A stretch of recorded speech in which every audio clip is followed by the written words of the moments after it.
Energy റേഡിയേഷനുമായി ബന്ധപ്പെട്ട Stephen's law ആണ് നമ്മൾ പറയുന്നത്.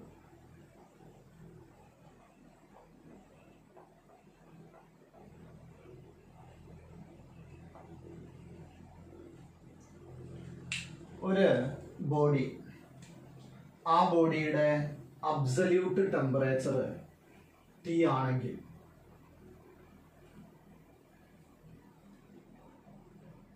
ഇതിന്റെ സറൗണ്ടിങ് ടെമ്പറേച്ചർ T0 ആണെങ്കിൽ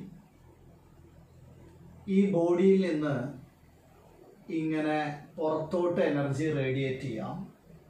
അതേപോലെ തന്നെ സറൗണ്ടിങ്ങിൽ നിന്ന് ആ ബോഡിയിലോട്ടും എനർജി ട്രാൻസ്ഫർ നടക്കാം. അങ്ങനെയാണെങ്കിൽ ഇവിടെ energy radiated per unit area per unit time അഥവാ intensity, energy radiated per unit area per unit time intensity directly proportional to the fourth power of absolute temperature ആയിരിക്കും. ഇതിനെയാണ് സ്റ്റീഫൻസ് ലോ എന്ന് പറയുന്നത്. ഇത് energy radiated ആണ്, പുറത്തോട്ട് പോയതാണ്. അതേപോലെ തന്നെ അകത്തോട്ട് വന്നതാണെങ്കിൽ energy radiated per unit area per unit time directly proportional to T0 raised 4 ആയിരിക്കും. അങ്ങനെയാണെങ്കിൽ നെറ്റ് കിട്ടണമെങ്കിൽ ഔട്ട് മൈനസ് ഇന്ന് കൊടുത്താൽ മതി. അപ്പോൾ നമുക്ക് രണ്ട് കാര്യങ്ങളാണ് ഇവിടുന്ന് വേണ്ടി വരിക. ചില ക്വസ്റ്റ്യനിൽ നമുക്ക് ഈ ബോഡിയുടെ ടെമ്പറേച്ചർ മാത്രമേ തന്നിട്ടുണ്ടാവുള്ളൂ. അപ്പോൾ ആ പുറത്തു പോയ എനർജി മാത്രമായിരിക്കും അവിടുത്തെ ചോദ്യം. അപ്പോൾ ഒരു ടെമ്പറേച്ചർ മാത്രമേ തന്നിട്ടുള്ളൂ എങ്കിൽ energy radiated per unit area per unit time equal to sigma T raised 4 ആണ്. സിഗ്മ സ്റ്റീഫൻസ് കോൺസ്റ്റന്റ് ആണ്. അതല്ല നെറ്റ് എനർജി ട്രാൻസ്ഫർ ആണ് വരേണ്ടതെങ്കിൽ അപ്പോൾ ക്വസ്റ്റ്യനിൽ എന്തുണ്ടാവും എന്നറിയോ? രണ്ട് ടെമ്പറേച്ചർ തന്നിട്ടുണ്ടാവും. രണ്ട് ടെമ്പറേച്ചർ എന്ന് പറഞ്ഞാൽ ഒന്ന് ബോഡിയുടെ ടെമ്പറേച്ചറും പിന്നെ സറൗണ്ടിങ് ടെമ്പറേച്ചറും. അപ്പോൾ T raised 4 minus T0 raised 4. ഇതാണ് സ്റ്റീഫൻസ് ലോയുമായി ബന്ധപ്പെട്ട ഇക്വേഷൻസ് വരുന്നത്. ഇവിടെ ശ്രദ്ധിക്കേണ്ട ഒരു കാര്യം, ടെമ്പറേച്ചർ എപ്പോഴും കെൽവിനിലായിരിക്കണം.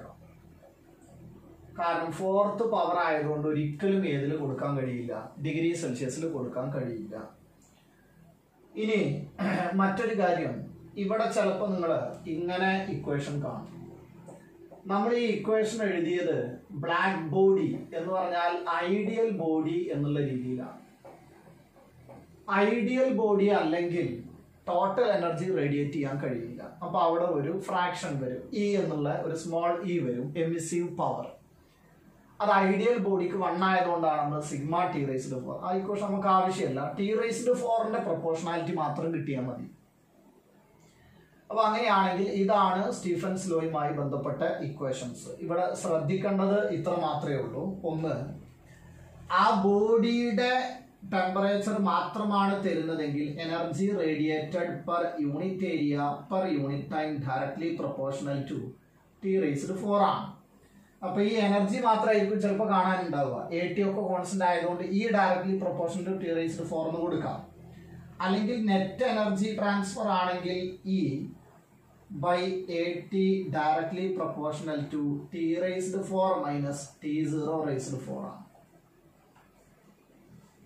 ഇനി നിങ്ങൾ മനസ്സിലാക്കേണ്ട മറ്റൊരു കാര്യം ഇതാണ്.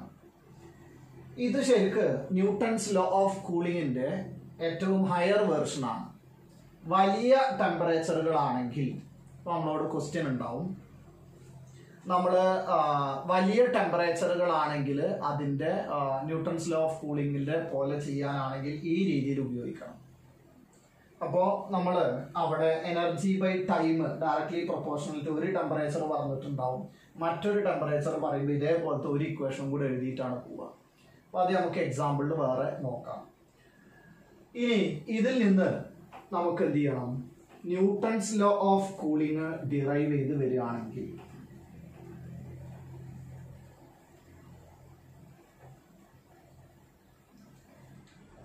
ഇവിടെ ന്യൂട്ടൺസ് ലോ ഓഫ് കൂളിംഗിലേക്ക് നമ്മൾ സ്റ്റീഫൻസ് ലോയിൽ നിന്ന് മാറുകയാണ്. അപ്പൊ ആ ടെമ്പറേച്ചർ ഡിഫറൻസ് വളരെ ചെറുതാണെങ്കിൽ, ഇപ്പൊ ചെറുതാണെന്ന് പറഞ്ഞാൽ 30 to 60 ഇതൊക്കെ നമ്മൾക്ക് ചെറുതായിട്ട് എടുക്കാം. പക്ഷെ ഒരു 300 കെൽവിന് ഒരു 600 കെൽവിൻ ഈ ഡിഫറൻസ് വളരെ കൂടുതലാണ്. അപ്പോൾ ന്യൂട്ടൺസ് ലോ ഓഫ് കൂളിംഗിൽ നമ്മൾ ആദ്യം പറയുന്നത് അതാണ്. അപ്പൊ നമ്മൾ പറയാൻ പോകുന്നത് ഏതാണ്? ന്യൂട്ടൺസ് ലോ ഓഫ് കൂളിംഗ് ആണ്.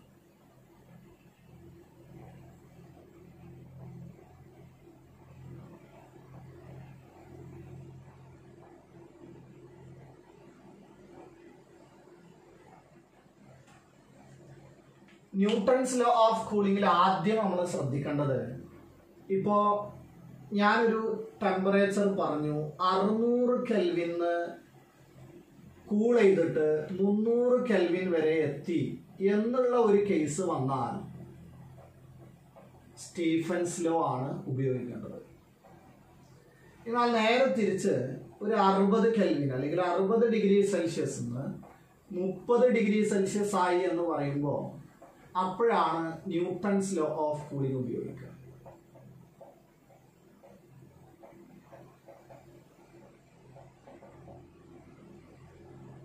ഈ ഒരു വ്യത്യാസം മനസ്സിലാവണം. എന്ന് പറഞ്ഞാൽ ടെമ്പറേച്ചർ ഡിഫറൻസ് വളരെ എന്താവണം? ചെറുതാവണം. ഇത് ചെറുതാവുക എന്ന് പറഞ്ഞാൽ ഈ ഡിഫറൻസ് ആണ് ഈ ചെറുത് എന്ന് പറയുന്നത് കേട്ടോ. അപ്പോഴാണ് നമ്മൾ ആരെ ഉപയോഗിക്കുക? ന്യൂട്ടൺസ് ലോ ഓഫ് കൂളിംഗ് ഉപയോഗിക്കേണ്ടത്. അങ്ങനെയാണെങ്കിൽ ന്യൂട്ടൺസ് ലോ ഓഫ് കൂളിംഗിന്റെ നമുക്ക് എന്ത് കാണാം? അതിന്റെ എക്സ്പ്രഷൻ എങ്ങനെയാ വരുന്നതെന്ന് നോക്കാം. നമുക്കറിയാം സ്റ്റീഫൻസ് ലോയിൽ നമ്മൾ ചെയ്തത് energy radiated per unit time ആണ് അല്ലേ? അപ്പൊ energy radiated per unit time എന്ന് പറയുമ്പോൾ അവിടെ എനർജീനെ ഞാൻ ക്യൂ എന്ന് കൊടുക്കുക. ആ ക്യൂ ഡയറക്ട്ലി പ്രൊപ്പോർഷണൽ ടു ആരായിരുന്നു? T⁴ ആണ്. അങ്ങനെയാണെങ്കിൽ കൂളിംഗ് എന്ന് പറഞ്ഞാൽ തണുക്കാണല്ലോ, ഹീറ്റ്. അപ്പൊ നമ്മൾ അവിടെ ഇതിനെ ഡിഫറൻഷിയേറ്റ് ചെയ്യുമ്പോൾ dQ/dt directly proportional to T⁴ എന്ന് പറയുമ്പോൾ അതിന്റെ നമുക്ക് ഡിഫറൻഷ്യൽ വരിക. അപ്പൊ നമ്മള് ഇതിന്റെ ഡിഫറൻഷ്യൽ dQ എന്ന് കണ്ടാൽ മതി കേട്ടോ. ടൈം നമുക്ക് കൊടുക്കാം. സാധാരണ അവിടെ ഒരു ടൈം വരുന്നുണ്ട്. T⁴ 4t³ dt ടെമ്പറേച്ചറിന്റെ ഡിഫറൻസ്, അല്ലെങ്കിൽ ΔQ directly proportional to 4t³ ΔT. ഇതിലെ ഈ റേറ്റ് ഓഫ് കൂളിംഗ് ടെമ്പറേച്ചർ ഡിഫറൻസിന് പ്രൊപ്പോർഷണലാണ് എന്നുള്ളതാണ് എന്ത് വരുന്നത്? Newton's law of cooling. അപ്പോൾ നമുക്ക് ഇതിന്റെ ഓരോ വേർഷൻസ് നോക്കാം. ഇങ്ങനെയാണ്. അപ്പോൾ ഏതെന്ന് വരുന്നതാണ് Newton's law of cooling? Stefan's ലോയിൽ നിന്ന് വരുന്നതാണ്. ടെമ്പറേച്ചർ ഡിഫറൻസ് വളരെ കൂടുതലാണ്. അപ്പോൾ നമ്മള് റേറ്റ് ഓഫ്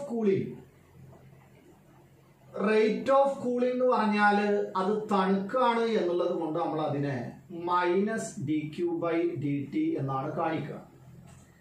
ഈ റേറ്റ് ഓഫ് കൂളിംഗ് എന്ന് പറയുമ്പോൾ ഒരു ബോഡി ഉണ്ടെങ്കിൽ അതിന്റെ ടെമ്പറേച്ചർ ആണ് T, സറൗണ്ടിങ് ടെമ്പറേച്ചർ ആണ് T0 എങ്കിൽ -dQ/dt എന്ന് പറഞ്ഞാൽ ആരാ? Rate of cooling directly proportional to temperature difference ആണ്. നോക്കിയാൽ ടെമ്പറേച്ചർ ഡിഫറൻസിന്റെ പവർ എത്രയാ? 1 ആണ്. അങ്ങനെയാണെങ്കിൽ ഇതാണ് ന്യൂട്ടൺസ് ലോ ഓഫ് കൂളിംഗിൻ്റെത് വരിക. -dQ/dt directly proportional to T-T0. ഇതാണ് ന്യൂട്ടൺസ് ലോ ഓഫ് കൂളിംഗ്. ഇനി നമ്മൾ ഇതിനെ ഒരു ഇക്വേഷൻ ആക്കി മാറ്റുകയാണെങ്കിൽ അവിടെ നമുക്കൊരു കോൺസ്റ്റന്റ് K എന്ന് കൊടുക്കാം. ഇനി നമ്മൾ dQ അല്ലെങ്കിൽ ΔQ എങ്ങനെയാ കൊടുക്കാൻ നമുക്കറിയാം. mc∆t. അപ്പൊ അത് ഉപയോഗിച്ചിട്ട് നമുക്ക് -mc∆t ΔTക്ക് പകരം dt divided by dt equal to K × T-T0 എന്ന് എഴുതാം. ഇതിനെ നമ്മൾ ഇന്റഗ്രേറ്റ് ചെയ്തൊരു ഇക്വേഷൻ വെറുതെ ഒന്ന് ഓർത്ത് വെക്കണം. ഇത് നമ്മൾ രണ്ട് ഭാഗത്തും ഇന്റഗ്രേറ്റ് ചെയ്യുന്നതിന് മുമ്പ് ടെമ്പറേച്ചറിന്റെ സൈഡിലേക്ക് ഇവിടുത്തെ ടെമ്പറേച്ചറിനെ കൊണ്ടുവരാം. dt അപ്പുറത്തേക്കും കൊണ്ടുപോയി കഴിഞ്ഞാൽ നമുക്ക് വരുന്നത് ഇതായിരിക്കും. ഇന്റഗ്രൽ മൈനസ് നമുക്ക് അപ്പുറത്ത് കൊടുക്കാം. mc dt divided by t minus t0 equal to minus k dt.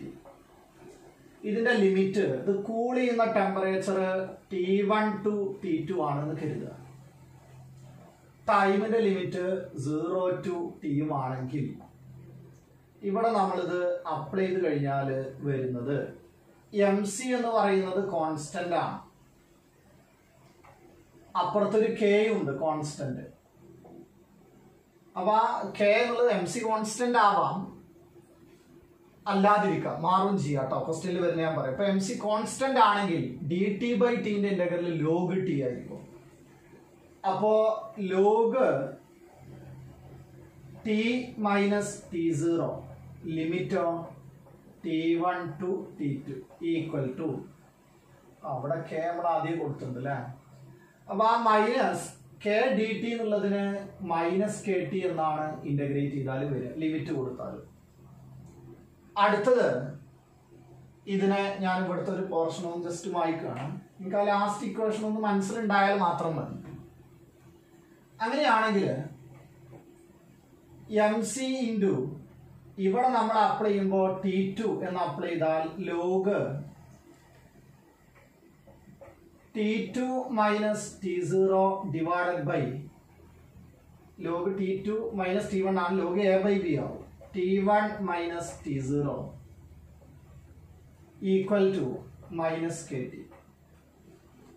അല്ലെങ്കിൽ ആ മൈനസ് ഇവിടെ കൊണ്ടുവന്നിട്ട് ഞാൻ ഈ kയും mcയും കൂടെ ഒരാളായിട്ട് മാറ്റിയാൽ, ഒരൊറ്റ കോൺസ്റ്റന്റ് ആക്കി മാറ്റിയാൽ നമുക്ക് ആൻസർ വരിക time equal to k into log t1 minus t0 divided by t2 minus t0. ഇതാണ് നമുക്ക് ടൈമിന്റെ ഇക്വേഷൻ വരിക. അപ്പോൾ ആ ഒരു രീതിയിലാണ് നമുക്ക് ആൻസറുകൾ വരുന്നത്. അങ്ങനെയാണെങ്കിൽ നമുക്കിനി ഓരോ കാര്യങ്ങളായിട്ട് നോക്കാം. ഇത് ഇത്ര ഒരു വിഷയമുള്ള കാര്യമല്ല കേട്ടോ ശരിക്കും. അപ്പൊ നമുക്ക് ഇവിടെ നോക്കൂ, രണ്ട് കാര്യങ്ങളാണ് എനിക്ക് വേണ്ടത്. ഞാൻ ഈ ഒരു സ്റ്റെപ്പ് എടുക്കുകയാണ്. ഈ സ്റ്റെപ്പില് ലോഗ് ടി മൈനസ് t0 എന്ന് പറയുന്നത് ലോഗ് ടെമ്പറേച്ചർ ആണ്. T minus t0 directly proportional to minus T ആണ് വരുന്നത്. അങ്ങനെയാണെങ്കിൽ അവിടുന്ന് ഞാനൊരു ഗ്രാഫ് വരയ്ക്കും. ഇനി മറ്റൊന്ന് നമ്മൾ അറിയേണ്ടത് rate of cooling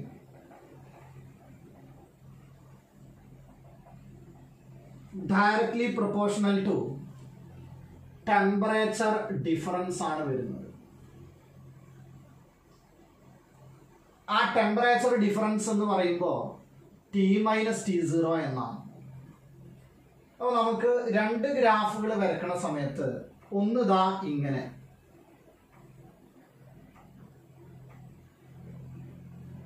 log T minus t0യും ടൈമും തമ്മിലുള്ള ഗ്രാഫ് വരുന്നത് സ്ട്രൈറ്റ് ലൈൻ വിത്ത് നെഗറ്റീവ് സ്ലോപ്പാണ്.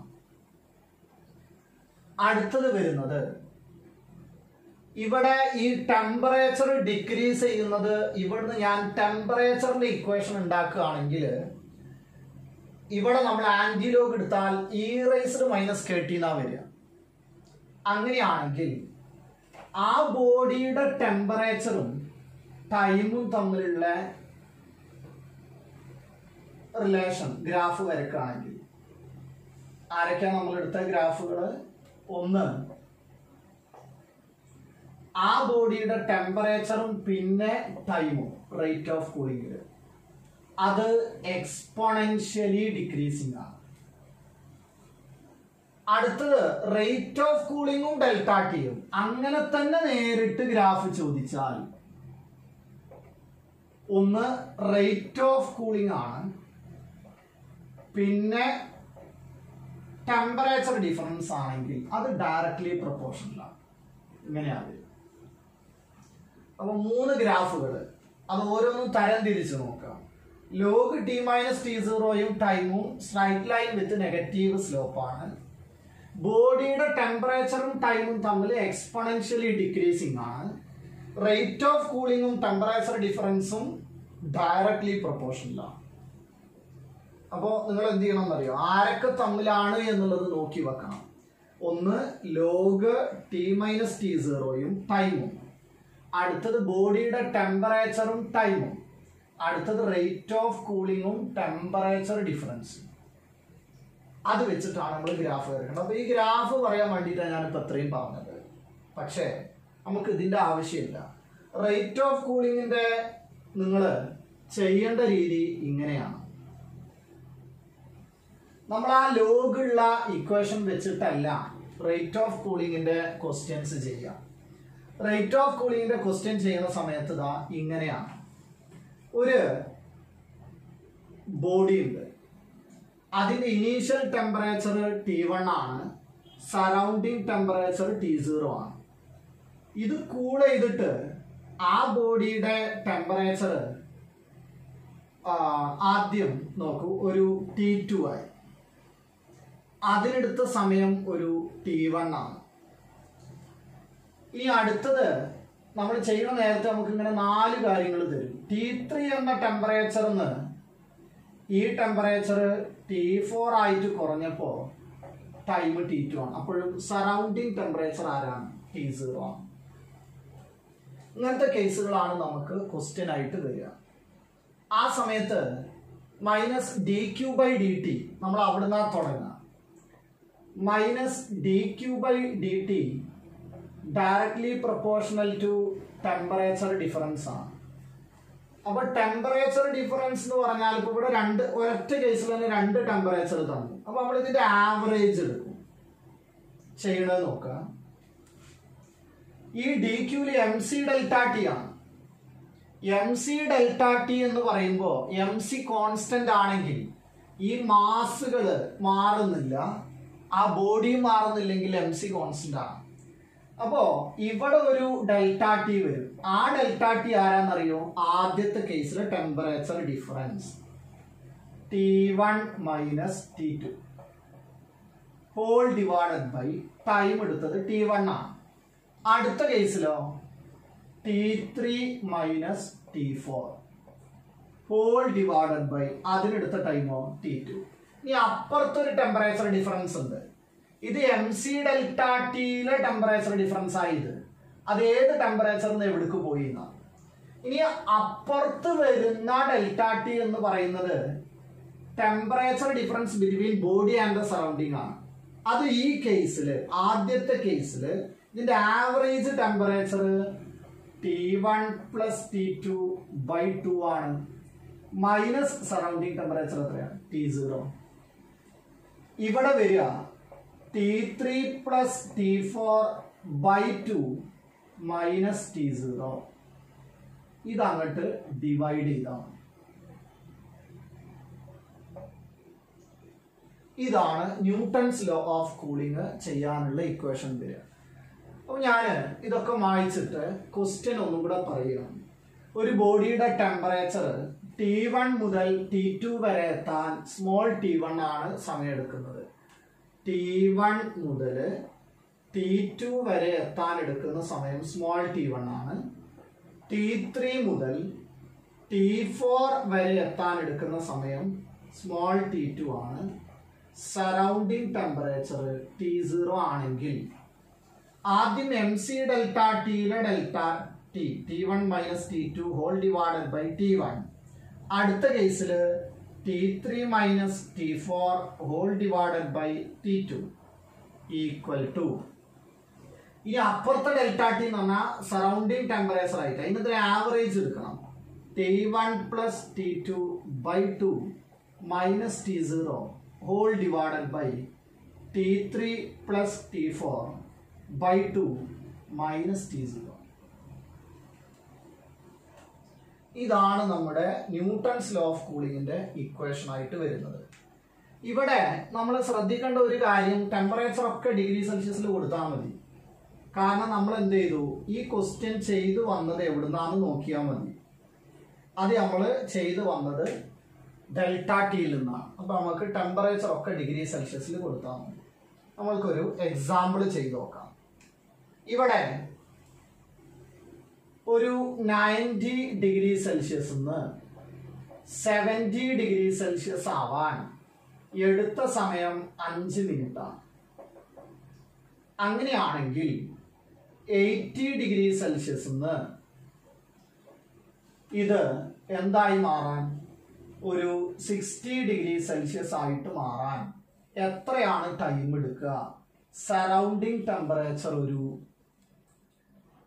ഇവിടെ വരുന്ന എത്രയാ, 20 അല്ലേ? അങ്ങനെയാണെങ്കിൽ ഒരു സറൗണ്ടിങ് ടെമ്പറേച്ചർ ഒരു 30 ഡിഗ്രി സെൽഷ്യസ് ആണെന്ന് കരുതുക. അപ്പൊ നമുക്ക് ഈ ക്വസ്റ്റ്യൻ ചെയ്യുന്ന സമയത്ത് വളരെ സിമ്പിൾ ആണ്. ഞാൻ എഴുതുന്നത് നോക്കൂട്ടോ. ആദ്യം difference by time, difference by time ആണ്. ഡിഫറൻസ് എത്രയാ, 20 ബൈ ടൈം 5. ഡിഫറൻസ് എത്രയാ, 20 by time t equal to ഇതിന്റെ ആവറേജ് എത്രയാ, 80 മൈനസ് 30 എത്രയാ, 50 ഡിവൈഡഡ് ബൈ ആവറേജ് എത്രയാ, 70 മൈനസ് 30 എത്രയാ, 40. അപ്പൊ ഇക്വേഷൻ വലുതായി തോന്നും, പക്ഷെ ഇത് വളരെ സിമ്പിളാ. 20 പോയി, ടൈം മേലെ വന്നാൽ t/5 ഈക്വൽ ടു 5/4. അപ്പൊ ടൈം ഈക്വൽ ടു എത്രയാ, 25/4, 8 പോയിന്റ് സംതിങ് അത്രയും മിനിറ്റ്.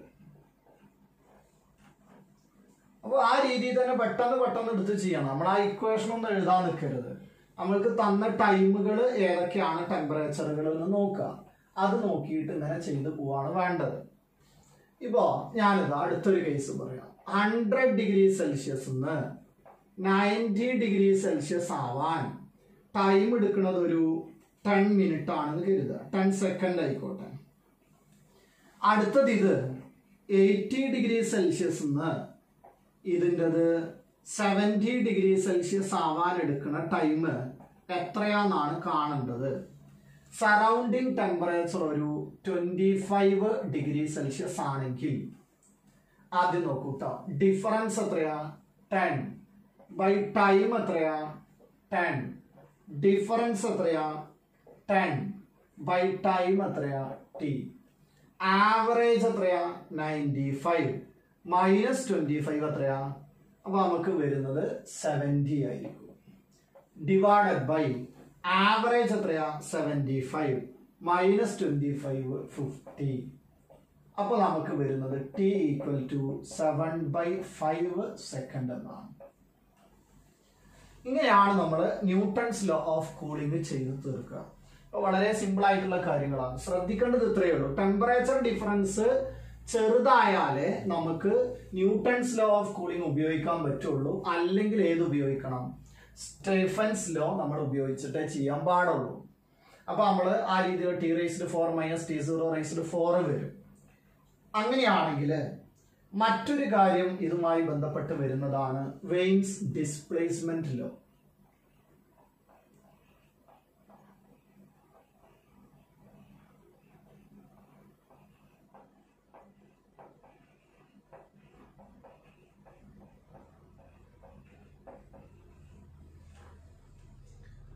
വെയിൻസ് ഡിസ്പ്ലേസ്മെന്റ് ലോ എന്ന് പറയുമ്പോൾ ഒരു ബോഡി, ആ ബോഡിയുടെ ടെമ്പറേച്ചർ T ആണെങ്കിൽ ഇത് എന്ത് റേഡിയേറ്റ് ചെയ്യും, എനർജി റേഡിയേറ്റ് ചെയ്യും. ആ എനർജി റേഡിയേറ്റ് ചെയ്യുന്നതിലെ മാക്സിമം ഇന്റൻസിറ്റി വരുന്ന ഒരു റേഡിയേഷൻ ഉണ്ടാവുമല്ലോ, ആ റേഡിയേഷന്റെ wave length lambda. Wavelength corresponding to the maximum intensity of the energy radiated is directly proportional to the 1 by temperature of absolute temperature of body. എന്ന് പറഞ്ഞാൽ lambda into T equal to a constant ആണ്. ആരെ lambda? Wavelength corresponding to the maximum intensity of the radiated energy. Temperature T എന്ന് പറഞ്ഞാൽ absolute temperature of the ബോഡിയാണ്. ഇതില് നമ്മൾ മറ്റൊരു കാര്യം കൂടെ, ഇപ്പൊ നമ്മൾക്ക് വെയിൻസ് ഡിസ്പ്ലേസ്മെന്റ് ലോന്റെ ഇക്വേഷൻ അറിയാം. Lambda T equal to A ആരാണ്? കോൺസ്റ്റന്റ് ആണ്.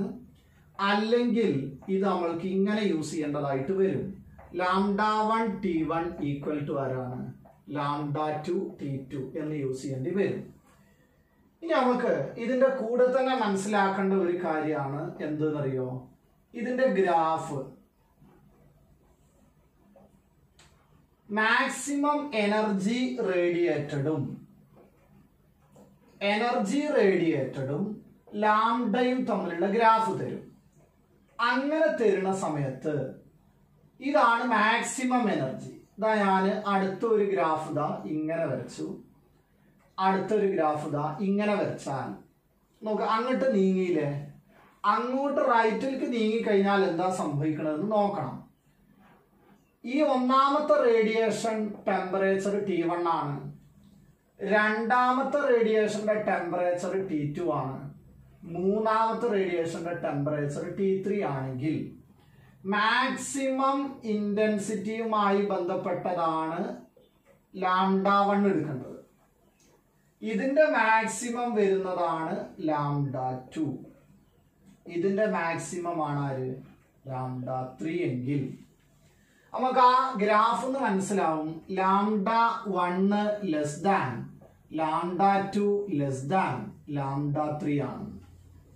അങ്ങനെയാണെങ്കിൽ ലാംഡ കൂടുമ്പോൾ ടെമ്പറേച്ചർ എന്ത് ചെയ്യും? കുറയും. അപ്പൊ ലാംഡ കുറയുമ്പോൾ ടെമ്പറേച്ചർ കൂടണം. T1 greater than T2 greater than T3. അപ്പോൾ ഗ്രാഫുമായി ബന്ധപ്പെട്ട ഈ കാര്യങ്ങൾ ഒന്നുകൂടെ എന്ത് ചെയ്യണം? നോക്കി വെക്കണം. ഇതാണ് നമുക്ക് ഒരു എനർജി ട്രാൻസ്ഫറുമായി ബന്ധപ്പെട്ട് അറിയേണ്ട കാര്യങ്ങൾ. 3 കാര്യങ്ങളാണ്. സ്റ്റീഫൻസ് ലോ, അടുത്തത് ന്യൂട്ടൺസ് ലോ ഓഫ് കൂളിംഗും, അടുത്തത് വെയിൻസ് ഡിസ്പ്ലേസ്മെന്റ് ലോ.